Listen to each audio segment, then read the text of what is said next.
بسم اللہ الرحمن الرحیم نحمدہ و نصلی علی رسولہ الکریم اما بعد۔ پانچویں تراویح کا خلاصہ۔ پانچویں تراویح میں چھٹے پارے کی ابتدا ہے۔ اس پارے کی ابتدا میں اللہ تبارک و تعالی نے ان لوگوں کی مذمت بیان فرمائی کہ جو لوگ اللہ تعالیٰ اور اس کے رسول کا انکار کرتے ہیں اور ان کے درمیان تفریق کرنے کی کوشش کرتے ہیں۔ اس سے اگلے رکوع میں اللہ تعالیٰ نے حضرت موسیٰ علیہ السلام کی قوم کے کچھ مطالبات اور ان کے کفر کو بیان فرمایا، اور اللہ تعالیٰ کی طرف سے آنے والی ان نعمتوں کو انہوں نے جو جھٹلایا اسے بیان کیا گیا۔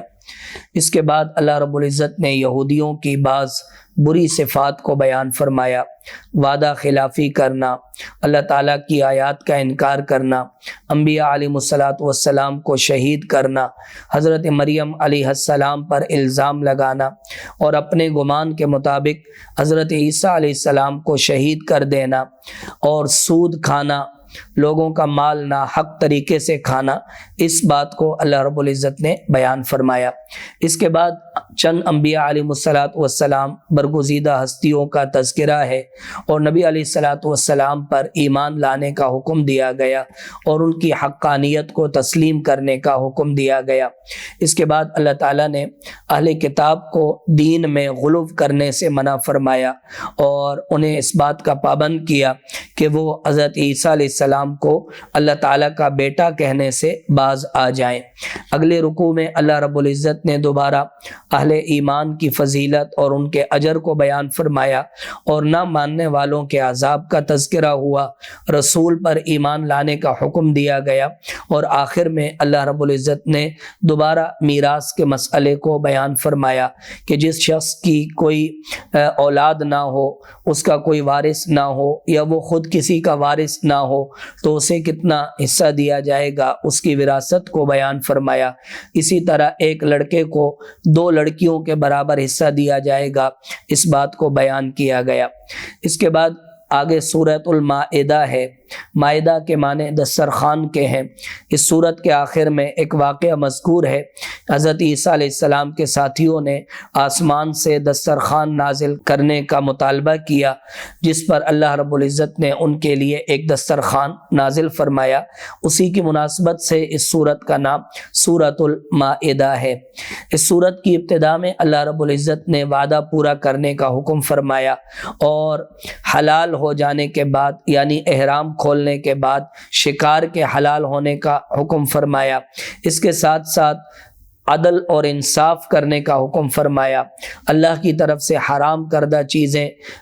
مردار، خنزیر اور غیر اللہ کے نام کی چیزوں سے منع فرمایا، اور وہ چیزیں کہ جو از خود مر جاتی ہیں یا گلا گھونٹ کر مر جاتی ہیں تو ایسی چیزوں کے کھانے سے منع فرمایا۔ حلال کھانوں کا حکم دیا اور حلال کھانوں کا تذکرہ فرمایا۔ اس کے ساتھ ساتھ جو پاک دامن عورتیں ہیں اہل کتاب میں سے تو ان کے ساتھ شادی کرنے کی اجازت مرحمت فرمائی۔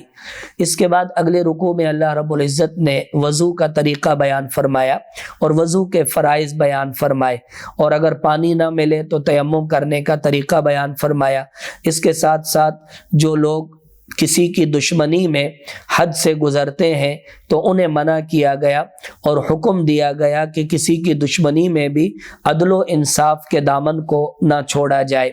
اس سے اگلے رکوع میں اللہ رب العزت نے اہل کتاب کو اپنی معیت اور مدد حاصل کرنے کا طریقہ بتلایا کہ وہ نماز، زکوٰۃ اور رسولوں کی اتباع کے ذریعے سے حاصل ہوتی ہے۔ اس کے بعد اللہ تعالیٰ نے نصارہ اور عیسائیوں کا ذکر فرمایا۔ پھر اہل کتاب کو اللہ رب العزت نے دعوت فکر دی اور نبی علیہ السلام پر ایمان لانے اور ہدایت کی پیروی کرنے کا حکم فرمایا۔ اس کے بعد وہ لوگ کہ جو عیسیٰ علیہ السلام کو اللہ تعالیٰ قرار دیتے ہیں ان کی مذمت بیان کی گئی، اور اس کے ساتھ یہود و نصارہ کا یہ دعویٰ کرنا کہ ہم ہی اللہ تعالیٰ کے محبوب ہیں، اس کی حقیقت کو واضح کیا گیا۔ اس سے اگلے رکوع میں اللہ رب العزت نے حضرت موسیٰ علیہ السلام کا واقعہ بیان فرمایا کہ انہوں نے اپنی قوم کو حکم فرمایا عمالقہ نامی ایک قوم کے ساتھ مقابلہ کرنے کے لیے، لیکن انہوں نے واضح طور پر انکار کر دیا اور حضرت موسیٰ علیہ السلام سے کہا کہ آپ جائیں اور آپ کا خدا جائے اور جا کر ان سے مقابلہ کرے، جس پر حضرت موسیٰ علیہ السلام نے دعا فرمائی اور پھر 40 سال تک وہ اسی وادی میں، وادی تیہ میں بھٹکتے رہے اور یوں اللہ تعالیٰ نے ان پر پکڑ فرمائی۔ اس سے اگلے رکوع میں حضرت آدم علیہ السلام کے 2 بیٹوں کا ذکر ہے، حابیل اور قابیل کا۔ قابیل نے حابیل کو کس طرح قتل کیا اور پھر کس طرح اللہ تعالیٰ نے کوے کو بھیجا جس نے دفن کرنے کا طریقہ بتلایا، اور اس کے بعد بتلایا گیا ایک انسان کا قتل پوری انسانیت کے قتل کے مترادف ہے، اور ایک انسان کو زندگی بخشنا یہ تمام انسانیت کو زندگی دینے کے مترادف ہے۔ اس کے بعد جو لوگ زمین میں فساد برپا کرتے ہیں تو ان کی سزا کو بیان فرمایا گیا، اور اللہ تعالیٰ نے اگلے رکوع میں پھر اپنا قرب حاصل کرنے کا طریقہ بتایا، تقوی اختیار کرنے، جہاد کرنے، اور اس کے ساتھ ساتھ اپنی طرف وسیلہ حاصل کرنے کا حکم فرمایا، اور پھر اس کے بعد چور کی سزا بیان فرمائی گئی، چوری کرنے والے کا ہاتھ کاٹا جائے گا، اسے اللہ تعالیٰ نے بیان فرمایا۔ پھر اس کے بعد یہودیوں کی دوبارہ چند بری صفات بیان کی گئی، جھوٹ اور کذب اور افتراء کرنا، اور اس کے ساتھ ساتھ ناحق لوگوں کا مال کھانا، اللہ تعالیٰ کی آیات میں تبدیلی کرنا اور اسے تسلیم نہ کرنا، یہ ساری بری صفات قرآن کریم نے بیان فرمائی۔ اس کے بعد والے رکوع میں اللہ رب العزت نے ایک جان کے بدلے میں جان، اور کان کے بدلے میں کان، ہاتھ کے بدلے میں ہاتھ، اور انسان کے مختلف اعضاء کا ذکر فرمایا کہ ان کا قصاص لیا جائے گا، ہر چیز کے بدلے میں دوسری چیز کو ختم کیا جائے گا۔ اس کے بعد دوبارہ اہل کتاب کا ذکر ہے، حضرت عیسیٰ علیہ السلام اور اہل کتاب، اور ان کو قرآن کریم کی پیروی کرنے کا حکم دیا گیا کہ جو تمام کتابوں کی نگہبان اور تصدیق کرنے والی کتاب ہے۔ اس کے بعد اللہ رب العزت نے یہود و نصارہ کو اپنا دوست بنانے سے منع فرمایا، اہل ایمان کو حکم دیا کہ اگر وہ ان کو اپنا دوست بنائیں گے تو یہ بھی انہی میں سے شمار کیے جائیں گے۔ اس کے بعد اللہ تعالیٰ فرماتے ہیں اگر ایمان والے اپنے دین کے رستے سے ہٹ جائیں تو اللہ تعالیٰ کوئی دوسری قوم لائیں گے جو اللہ سے محبت کریں گے اور اللہ تعالیٰ اس سے محبت فرمائیں گے، وہ جہاد کریں گے، لوگوں کی ملامت کی پرواہ نہیں کریں گے۔ اللہ تعالیٰ دوست ہے ایمان والوں کا، نماز قائم کرنے والوں کا اور زکوٰۃ ادا کرنے والوں کا۔ اس سے اگلے رکوع میں اللہ رب العزت نے ان لوگوں کو اپنا دوست بنانے سے منع فرمایا کہ جو اللہ کے دین کو مذاق سمجھتے ہیں اور اس کے ساتھ مذاق کرتے ہیں، اور اس کے بعد دوبارہ یہودیوں کی بری صفات بیان کی گئی، سود کھانا، ناحق لوگوں کا مال کھانا، اسے بیان کیا گیا۔ اس سے آگے اللہ رب العزت نے وعدہ فرمایا اہل کتاب اگر دین پر عمل پیرا ہو جائیں تو اللہ رب العزت انہیں غائبانہ اوپر نیچے ہر طرف سے رزق عطا فرمائیں گے، اور وہ اپنے گھر میں اطمینان سے، معاشی پریشانیوں سے دور ہو کر زندگی گزاریں گے۔ اس سے اگلے رکوع میں اللہ رب العزت نے نبی علیہ الصلوۃ والسلام کو تبلیغ دین کا حکم فرمایا، اور یہودیوں کو، کفار کو، اہل کتاب کو دوبارہ اللہ رب العزت نے دعوت فکر دی، اور اس کے ساتھ ساتھ اگلے رکوع میں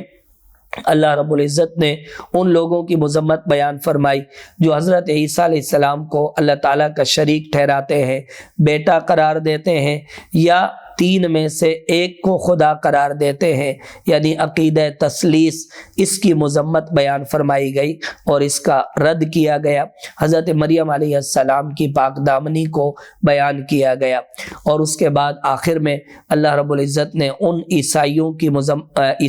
کی فضیلت اور ان کی تعریف بیان فرمائی کہ جو اللہ کا خوف دل میں رکھتے ہیں، عبادت گزار ہیں اور اللہ تعالیٰ سے محبت کرتے ہیں، تو وہ مسلمانوں سے بھی محبت کرتے ہیں اور اہل ایمان کے زیادہ قریب ہیں۔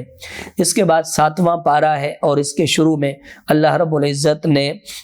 حضرت موسیٰ علیہ السلام کے حوالے سے بیان فرمایا، اور اس کے ساتھ ساتھ قسم کا کفارہ بیان فرمایا۔ ایک مسلمان اگر قسم کھا لے تو اس کا کیا کفارہ ہے، وہ 10 مسکینوں کو کھانا کھلائے، یا انہیں کپڑے پہنائے، یا ایک غلام آزاد کرے، یا 3 روزے رکھے، یہ قرآن کریم نے بیان فرمایا۔ آگے اللہ تعالیٰ نے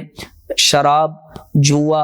اور بتوں کے نام پر جانور چھوڑنا وغیرہ اس کی مذمت بیان فرمائی اور اسے شیطان کا عمل قرار دیا۔ اس سے اگلے رکوع میں اللہ رب العزت نے حرم شریف میں شکار کرنے سے منع فرمایا، اور اگر کسی نے شکار کو قتل کر دیا تو اس کی کیا سزا ہے اسے قرآن کریم نے بیان فرمایا۔ آگے بیت اللہ شریف کی عظمت کو بیان فرمایا، اور پھر اس کے بعد اگلے رکوع میں اس بات کا حکم دیا گیا کہ ہر بات نہ پوچھا کریں جو بات انسان کے عمل سے تعلق نہ رکھتی ہو، تو ایسی باتوں کا سوال کرنا بس اوقات انسان کے لیے نقصان دہ ہوتا ہے۔ پھر اللہ رب العزت نے اس کے بعد ان لوگوں کا واقعہ بیان فرمایا کہ جو کسی سفر میں ہوں اور ان کو وہاں پر وفات ہونے لگے تو ان کو چاہیے کہ وصیت کریں، اور وصیت کے ذریعے سے اپنا سامان، اپنا مال وغیرہ کیسے محفوظ کر سکتے ہیں، تو اس بات کو قرآن کریم نے بیان فرمایا۔ اس کے بعد اگلے رکوع میں اللہ رب العزت نے حضرت عیسیٰ علیہ السلام کے معجزات کو بیان فرمایا، اور پھر اس کے ساتھ ساتھ عیسیٰ علیہ السلام کے ساتھیوں کو ایمان پر ثابت قدم رہنے کی دعوت دی گئی، اور ان کے مطالبے کو بیان کیا گیا جو انہوں نے آسمان سے دسترخوان نازل کرنے کا مطالبہ کیا۔ بالآخر اللہ تعالیٰ نے دسترخوان نازل فرمایا اور ساتھ اعلان فرمایا کہ اب جو انکار کرے گا تو اسے ایسی سزا ہوگی کہ ایسی سزا دوبارہ کسی کو نہیں دی جائے گی۔ پھر آخر میں اللہ رب العزت نے عیسیٰ علیہ السلام کا قیامت کے دن ہونے والا مکالمہ بیان فرمایا کہ اللہ رب العزت ان سے کہیں گے کہ آپ نے کہا تھا کہ میرے ساتھ کسی کو شریک ٹھہراؤ، تو وہ کہیں گے کہ نہیں یا اللہ، میں نے تو ان سے آپ کی عبادت کرنے کا حکم دیا تھا اور ان کو میں نے آپ کی پیروی کرنے کا حکم دیا تھا، میں نے کسی کو بھی آپ کے ساتھ شریک کرنے کا حکم نہیں دیا تھا۔ اگر آپ ان کو سزا دینا چاہیں تو یہ آپ کے بندے ہیں، اور اگر آپ ان کو معاف کرنا چاہیں تو آپ غالب اور حکمت والے ہیں۔ اللہ تعالیٰ عمل کی توفیق عطا فرمائے۔ وآخر دعوانا ان الحمد للہ رب العالمین۔